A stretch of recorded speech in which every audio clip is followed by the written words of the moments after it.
बग्गा साहब के साथ करते हैं शुरुआत। सर, स्वागत है आपका।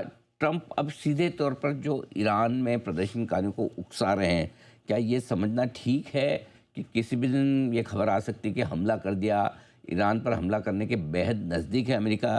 क्या ये डर बाजार का सही है सर? अनिल जी, रखना तो पड़ेगा दिमाग में, क्योंकि अमेरिका मूव भी कर रहा है, प्लेन्स मूव कर रहा है मिडल ईस्ट के अंदर। तो यूरोपियन बेसिस से काफ़ी जहाज़ अमेरिका के पहुंच रहे हैं मिडल ईस्ट में। तो जो इनके बेस हैं कतार में और बहरीन में, वहाँ पे जहाज़ पोजीशन किए जा रहे हैं। तो अब यही है कि आज बहुत अहम बैठक है ट्रंप की अपने टॉप एडवाइजर्स के साथ। तो क्योंकि दो तीन मूविंग पार्ट्स हैं, सुप्रीम कोर्ट का भी आज फैसला शायद आएगा टैरिफ पे या शायद टल जाएगा। तो मेरे ख्याल से वो उसके लिए भी वेट करेंगे। पहले देख लेंगे टैरिफ्स पे। फिर दूसरा है कि इन्होंने ईरान से जो भी ट्रेड कर रहा है वो 25% टैरिफ लगाने की घोषणा तो की है, बट ये नहीं कहा है कि किन देशों पे ये लागू होंगे। अब सबसे बड़े जो ट्रेडिंग पार्टनर हैं ईरान के, रशिया तो बाहर है, ग्लोबल इकोनॉमी से बाहर है, रशिया को फर्क नहीं पड़ता, बट भारत, चीन और टर्की ये काफ़ी ट्रेड करते हैं ईरान के साथ। तो इनके ऊपर इम्पैक्ट आता है। तो यूएस चीन ट्रेड डील भी फिर खतरे में पड़ जाती है अगर ये 25% चीन पे लगाने की बात करते हैं ईरान के साथ ट्रेड करने के लिए।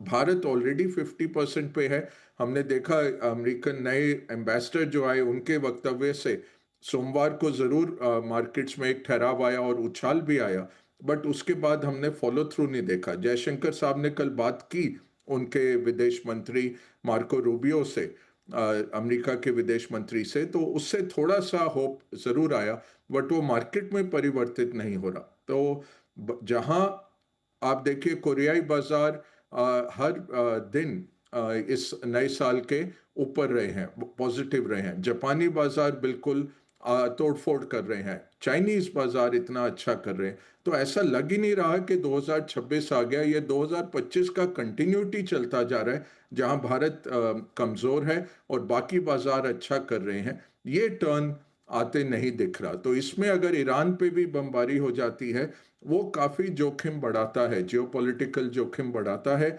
और तेल की कीमत और बढ़ेगी। ये होगा तो शॉर्ट लिव्ड। ईरान काफी मजबूत रेजीम है, तो तख्ता पलट इतना आसानी से नहीं होगा ना वो।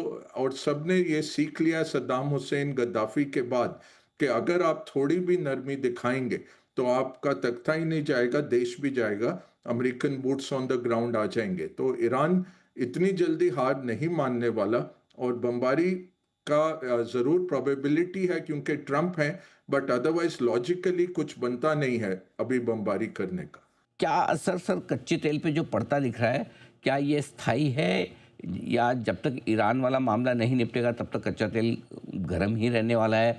साथ ही रुपए पर भी फिर से दबाव बनता दिख रहा है। दोनों को कैसे देखते हैं सर आप? जी अनिल जी, देखिए आज काफी अहम दिन है। एक तो सुप्रीम कोर्ट फैसला आएगा टलेगा, दूसरा ट्रंप की टॉप एड से मीटिंग है, तीसरा अगर आप देखें पहले एक्टिविस्ट को आज ईरान फांसी देने वाला है। तो ट्रंप ने कहा है कि ये बिल्कुल उनको नागवार है। तो पहले जिनको एक हफ्ते पहले ही पकड़ा गया था, 2 दिन के ट्रायल के बाद उनको फांसी की सजा सुनाई गई है और उनके घर वालों को बताया गया कि आज फांसी दे दी जाएगी। तो वो अगर होता है तो काफी प्रोबेबिलिटी बढ़ जाती है कि ट्रंप कुछ शो ऑफ स्ट्रेंथ करने के लिए आज बमबारी कर सकते हैं, आज रात को या कल सवेरे। तो उसके चलते थोड़े मार्केट एज पे रहेंगे। और हमने जैसे पिछले साल भी देखा था, जब 12 दिन की बमबारी हुई ईरान की, तब मार्केट्स एज पे रहे, तेल की कीमतें बढ़ी।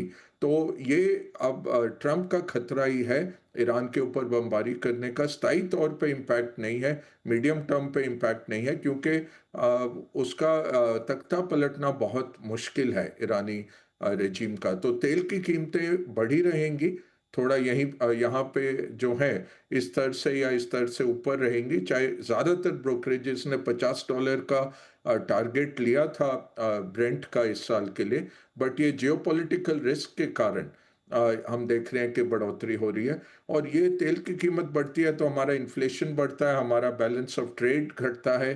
तो इसके कारण रुपए के पे इम्पैक्ट आता है और दूसरा जो बड़ी चीज़ है, एफपीआईज़ के रवैये में कोई बदलाव नहीं आया, तो जनवरी इफ़ेक्ट भारतीय मार्केट्स में अनिल जी नहीं आया इस बारी और वही बिकवाली चलती जा रही है एफआईआईज़ के तौर पे। तो वो कैटलिस्ट आएगा या यूएस ट्रेड हो या अर्निंग्स मजबूत हो या बजट में कुछ बड़ा आए। तो जैसे आप पिछली डिस्कशन में भी कह रहे थे, ज़्यादा उम्मीद नहीं है बजट से भी। तो ओवरऑल कैटलिस्ट की तलाश में है मार्केट और एफपीआईज़ का कोई फेरबदल नहीं हो रहा, जनवरी इफ़ेक्ट नहीं आया, ये मायूसी है और ईरान का खतरा काफ़ी बढ़ा हुआ है।